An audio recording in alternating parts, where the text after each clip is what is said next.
Before email, there was snail mail. And before snail mail, there was horse mail, the Pony Express.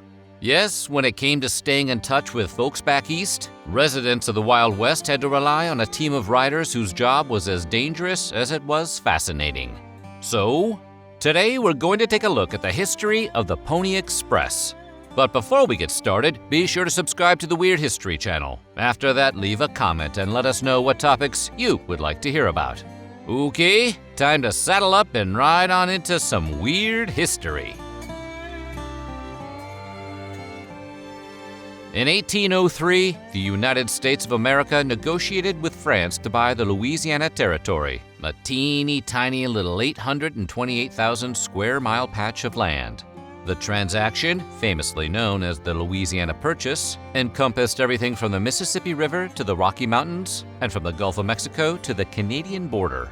It effectively doubled the size of the United States with the cashing of a single check, or Venmo transfer, however they paid for land in those days. President Thomas Jefferson, who was the driving force behind the deal, immediately dispatched Meriwether Lewis and William Clark to explore the area. The age of westward expansion would soon begin. Buoyed by manifest destiny, a general belief held by many that Americans had a God-given duty and destiny to expand across the entire continent, settlers would begin to head west around 1810. Nobody would tell them about the time zone difference for another 100 years. That was a fun surprise for everyone. In 1775, Benjamin Franklin, in between publishing historic witticisms and getting some of his favorite hobby items struck by lightning, was appointed to be the first Postmaster General of the United States. The Post Office Department itself was created in 1792 by the passage of the Postal Service. But as the westward expansion kicked into high gear, the service found itself stretched thinner than a college rejection envelope, and those that headed west quickly found themselves in need of a reliable means of mail delivery. Initially, this need was met through the use of stagecoaches and steamships. But the stagecoaches had limited viable travel routes, and the steamships had to either sail all the way around South America or make an overland transfer across the Isthmus of Tehuantepec in Mexico or the Isthmus of Panama. So the mail was fairly slow. Settlers made do for a while, but as the Civil War began to explode, some of the overland routes became unsafe, and the need for more rapid transmission of national news became imperative. The need for speedier cross-country mail delivery eventually inspired someone to suggest a horse relay system. If you're wondering who that someone is, well, we don't really know. Possibly it was a horse, but historians have indicated that is unlikely. Marco Polo had described such a system being used in Mongolia during the rule of Genghis Khan.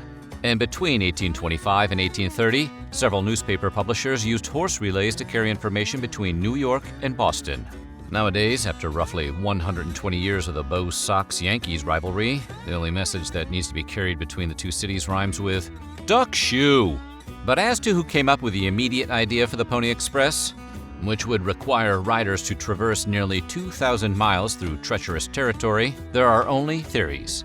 Some credit a guy named Henry O'Reilly, who proposed a horse relay delivery system in 1849.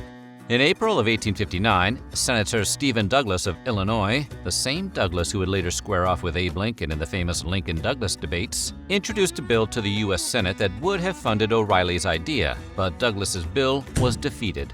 Others attribute the idea to B.F. Ficklin, the general superintendent of the Russell, Majors & Waddell Freight and Stage Company. Ficklin shared his horse relay proposal with California Senator William M. Gwynn in 1854, but the eventual bill also failed.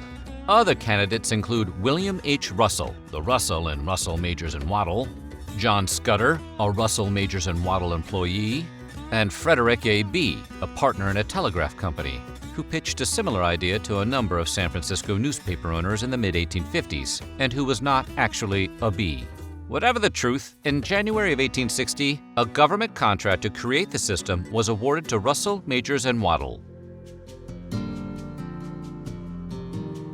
The Central Overland California and Pikes Peak Express Company, widely known as the Pony Express, started operating on April 3, 1860.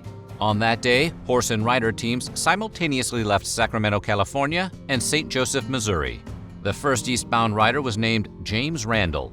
The name of the first westbound rider has been lost to time, but historians believe it might have been either Johnny Fry or Billy Richardson. Apologies to Johnny and Billy, in case they're watching.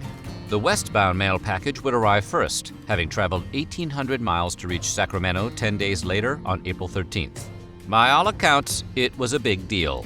The rider was greeted with festivities including ringing bells, a band, and people singing and waving flags. The whole shebang.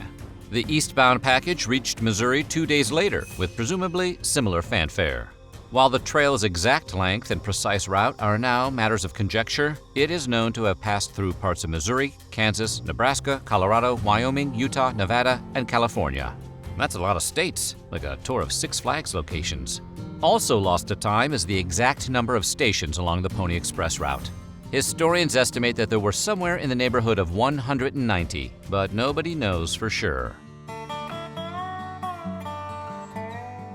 The average run for a Pony Express rider was about 75 to 100 miles.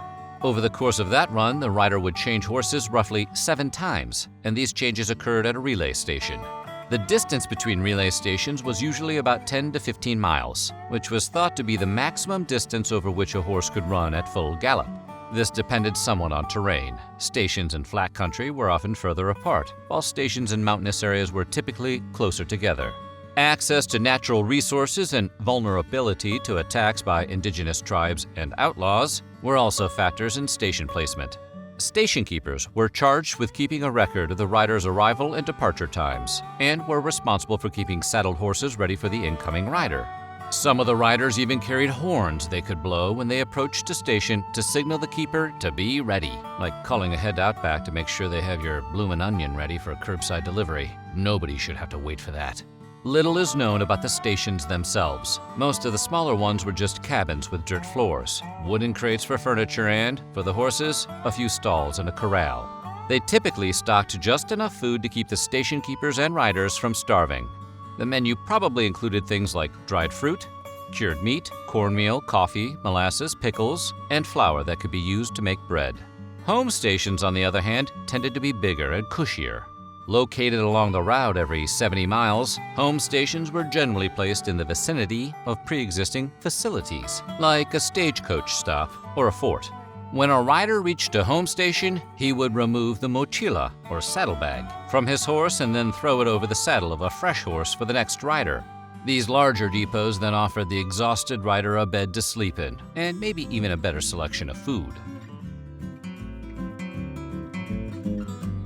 Pony Express riders were constantly surrounded by danger. For starters, there was the rough terrain and anything they might come across while traveling through it. For example, in April of 1860, a rider was dashing through the night when his horse stumbled over an ox laying in the trail. The horse wound up falling on top of the rider, who passed away shortly after. And while a horse tripping over an ox at such a high rate of speed that it does a front flip on top of its rider may be totally bitching, it was also one of the many setbacks in the development of the Pony Express. Riders were also regularly faced with harsh weather. One even fatally froze after becoming lost near Fort Kearny, Nebraska in December of 1860. Other dangers include the possibility of running out of water and the risk of being attacked by wild animals or swarms of mosquitoes. The most concerning threat, however, was the possibility of a confrontation with a gang of outlaws or a hostile tribe of Native Americans, and such confrontations did happen. Things got especially bad in May of 1860, when the Pyramid Lake War was sparked by the death of a Paiute tribesman at the hands of 4 settlers. In retaliation, the Paiute began to routinely attack Pony Express riders and station keepers. Riders were in the habit of carrying pistols for self-defense, but the situation eventually grew so dangerous the military had to be brought in to escort and protect the riders until the conflict was over. Much like the President of the United States or members of the Green Lantern Corps, Pony Express riders had to take an oath. They had to swear before God to not use profane language, drink alcoholic beverages, or fight with other employees. Those who violated the oath would be fired and refused back pay. It was a demanding gig, but it wasn't without its upsides. Thanks to newspapers portraying them as Wild West heroes, Pony Express riders quickly became legends in their own time. Legends like William Buffalo Bill Cody, who joined up with the outfit when he was just 15 years old. Another notable employee was James Butler Wild Bill Hickok, who worked as a stock tender for the outfit and helped assist with horse changes. Despite its enduring reputation, the Pony Express was shut down after just 18 months. His parent company, Russell Majors & Waddell, had lost a fortune maintaining the service. There was also the price. Sending mail by Pony Express cost $5 an ounce, which is the equivalent of about $170 today. That is a whole lot to pay for a humble magazine subscription. While newspapers and other large businesses were willing to shell out that kind of dough, the general public found it way too pricey. But the final nail in the Pony Express's coffin actually came on June 16, 1860, when Congress passed a bill subsidizing the construction of a transcontinental telegraph line, just 10 weeks after the service started to operate. The Pony Express continued to deliver the mail while the lines were being built, but by October of 1861, New York City could talk directly to San Francisco by telegraph. The Pony Express was officially shut down on October 26, 1861. After that, mail and package delivery returned to the stagecoach and steamship system, and was eventually taken over by the United States Post Office. In the end, the Pony Express made 308 complete runs, covered over 600,000 miles, and delivered nearly 35,000 letters. It makes you wonder, how many of those AOL discs were in there? So what do you think? Could you have survived as a Pony Express rider? Let us know in the comments below, and while you're at it, check out some of these other videos from our weird history.